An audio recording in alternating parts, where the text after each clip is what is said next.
Ya, Assalamualaikum warahmatullahi wabarakatuh, teman-teman semuanya. Pada kesempatan kali ini, aku akan sedikit sharing mengenai kehamilan ektopik. Jadi, salah satu materi option yang menurutku penting dan menarik untuk dibahas yaitu kehamilan ektopik. Oke, sebelumnya kita tahu bahwa kehamilan ektopik itu merupakan salah satu kehamilan yang terjadi atau implantasinya itu di luar rahim atau di luar uterus gitu ya. Implantasi embrio di luar uterus. Yang mana kalau dikatakan KET atau terganggu, itu berarti dia sudah menyebabkan ruptur, ruptur yang menyebabkan pendarahan teman-teman. Gitu. Kalau memang masih baik-baik saja sampai kehamilannya aterem, ya itu namanya kehamilan ektopik saja gitu, diagnosisnya gitu ya teman-teman. Sebutannya. Oke, jadi lokasi kehamilan dari kehamilan ektopik itu ada apa itu namanya? Ada di beberapa, cuman yang paling sering yaitu di tuba falopi teman-teman sekitar 95%. Dan lokasi lainnya yaitu 5% teman-teman gitu. Jadi 90% itu khususnya di tuba falopi ini adalah di ampula. Jadi di bagian ampula dari seluruh bagian tuba falopi, di bagian ampula itu kalau aku bisa gambarkan jadi mungkin seperti ini ya. Jadi ini merupakan bagian tuba falopi yang mana ampula itu bagian yang melengkung sini itu sekitar 70%-nya teman-teman. Dan bagian ismus itu 12%, terus fimbre itu 11%, seperti itu. Dan ovarium sendiri, khususnya di ovarium itu sekitar 3%. Nah, kurang lebih ini adalah 95%. Sisanya itu ada di abdominal, di abdomen, di dekat usus juga bisa terjadi seperti itu teman-teman. Terus di cervical, di cervix, itu teman juga bisa terjadi kurang dari 1% prevalensinya. Oke, langsung saja. Jadi kehamilan ektopik terganggu, khususnya kehamilan ektopik terganggu ini ada gejala-gejalanya teman-teman. Ada khas-khasnya. Yang pertama, yang paling sering adalah yaitu nyeri perut yang hebat. Gitu. Datang nyeri perut yang hebat, nyeri perut, terus itu gejala khasnya ya. Terus di samping itu ada aminore, otomatis telat head, yang mana tidak head. Biasanya pasien perempuan datang ke IGD dengan nyeri perut sebelah kanan, sebelah kiri, seperti itu. Terus eh, ternyata ditelusuri tidak ada head atau aminore.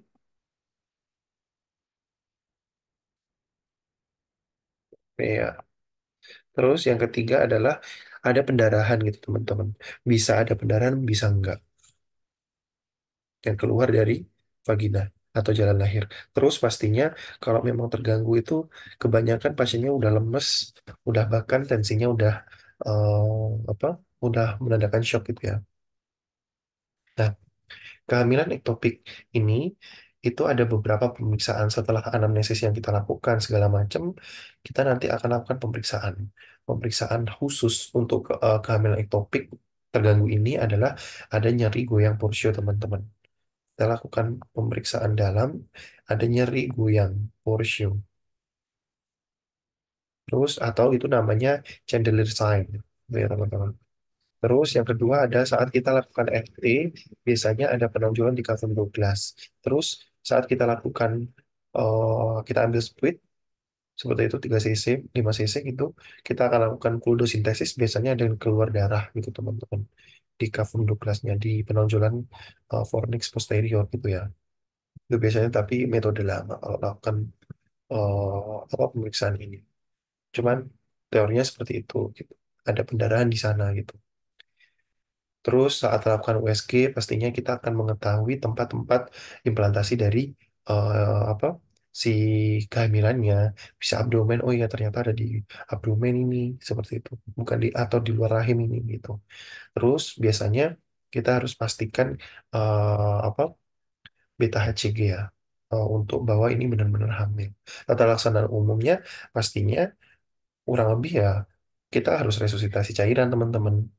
Resusitasi cairan kristaloid 500 cc dalam 15 menit langsung guyur per 2 liter dalam 2 jam untuk mengatasi shocknya. terus baru rujuk ke RS. Baru nanti di RS, tata laksananya definitifnya adalah laparotomi, teman-teman. Laparotomi, khususnya laparotomi eksplorasi untuk mengetahui kedua tuba dan beberapa jaringan yang ada di sekitar gitu. Terus nanti setelah di laparotomi, untuk mengetahui secara pastinya baru ada yang namanya salpingektomi sama salpingostomi. Kalau memang ektomi berarti udah pemutusan ya, itu berarti kalau memang kerusakan tubanya udah berat, diangkat tubanya gitu. Tapi kalau ostomi hanya membuat lubang gitu saja. Terus pastinya biasanya orang datang ini dengan shock hemoragik.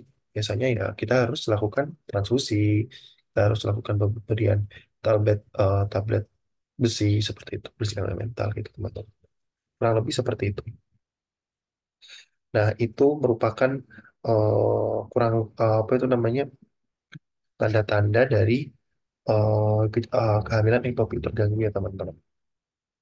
Terus sekarang ini uh, saya akan jelaskan mengenai bagaimana uh, terkait dengan patofisiologinya teman-teman. Jadi apa itu namanya, si kehamilan ektopik ini ada beberapa faktor resiko yang menjadi peranan penting terjadinya kehamilan ektopik. Yang pertama, riwayat riwayat riwayat ektopik sebelumnya seperti itu. Jadi udah ada riwayat sebelumnya anamnesis kita akan temukan. Terus ada beberapa riwayat pelvic inflammatory disease atau inflamasi rongga panggul gitu. Sering keputihan segala macam, nyeri, nyeri tekan seperti itu pada ibunya. Terus terjadi endometriosis. Terus terjadi sebelumnya ada eh, apa itu namanya? Operasi tuba juga menyumbang. Usia-usia lebih dari 35 tahun, ibu-ibu yang merokok atau perokok pasif pun juga bisa menjadi faktor risiko. Dan di sini in vitro fertilisasi. Terus itu yang menjadikan memprovokasi terjadinya kehamilan ektopik. Tadi ya, untuk pengertiannya kehamilan di luar kandungan. Terus di sini kalau memang kehamilan atau blastokisknya itu penetrasi dan masuk ke dalam dinding otot, khususnya di tuba, apa yang terjadi? Jadi bisa tubanya ya menggembung karena kehamilan terjadi di situ, membesar, mempersiapkan kehamilan, padahal tempatnya nggak di situ nih. Itu lama-kelamaan tubanya ruptur. Itu yang tadi tata laksanya salpingectomy ya. Baru kalau ruptur pecah, otomatis menyebabkan shock, yaitu shock hemoragik, yaitu intraabdominal hemorrhage. Itu tanda-tandanya orangnya biasanya hipotensi, sinkop, seperti itu, atau pingsan, seperti itu, dan penurunan kesadaran. Nah, selain itu, di sini ini kurang lebih patofisiologinya dan berdasarkan manifestasi klinis ya. Intinya, kalau itu tadi kalau memang awal yang terjadi kalau memang itu menjadi shock gitu ya, menjadi terganggu, terkena shock.